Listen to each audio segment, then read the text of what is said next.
So I'm joined by Yves Bellego, who is the Director of Network Strategy at Orange. Yves, nice to see you. So obviously we're here talking about SDN and NFV. Can you summarise Orange's current strategy with those two technologies? Yes, NFV SDN is one of the main challenges and stakes for the coming years. It's one of the big transformations we face. We see great things happening with SDN NFV and also a lot of challenges to really understand what it means and how to get the hands on it and get it ready to be deployed in the networks.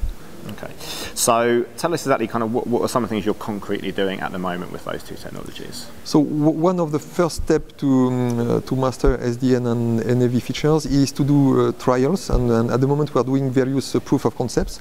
For example, we are doing virtualized IMS proof of concept with different suppliers, both for the orchestrator, for virtualized functions, for the underlying infrastructure, and that is the way to really understand what are the real challenges of NFV and what are the pinpoints and what are the points of failures of that type of completely new architecture.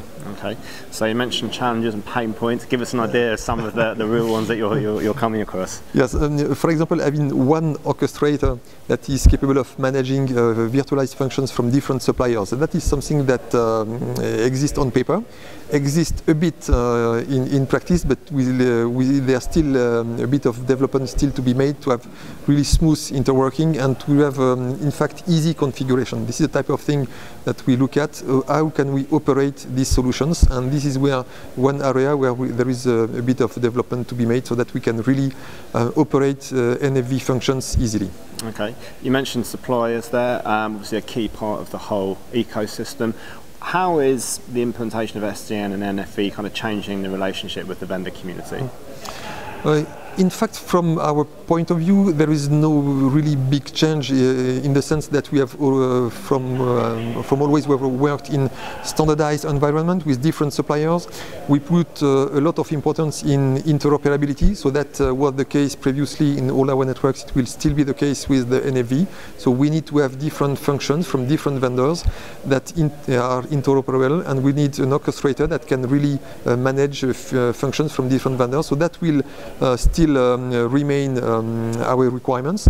In terms of who exactly will provide what, that well, basically that's for them to make their efforts on R&D and develop their solutions, but we see that happening, so that's the good news. That's the good news. And then we'll finish off then with, you obviously mentioned it's all experimentation, proof of concepts at the moment. When do you expect to see the first real live, large scale kind of deployments commercially? That's a good and quite tough question, because I expect that NFV will come step by step, and in fact the first steps are kind of almost already there. Typically suppliers using NFV architectures but inside their own environment, so we do not really care about it because we buy the overall system from one single supplier. I expect one quite important step will be when, as I said, we'll have two different functions on the same machine with one single orchestrator, and all that from different suppliers.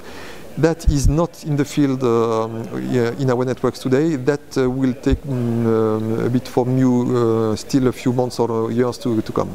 Okay, Yves, thank you very much. Thanks a lot.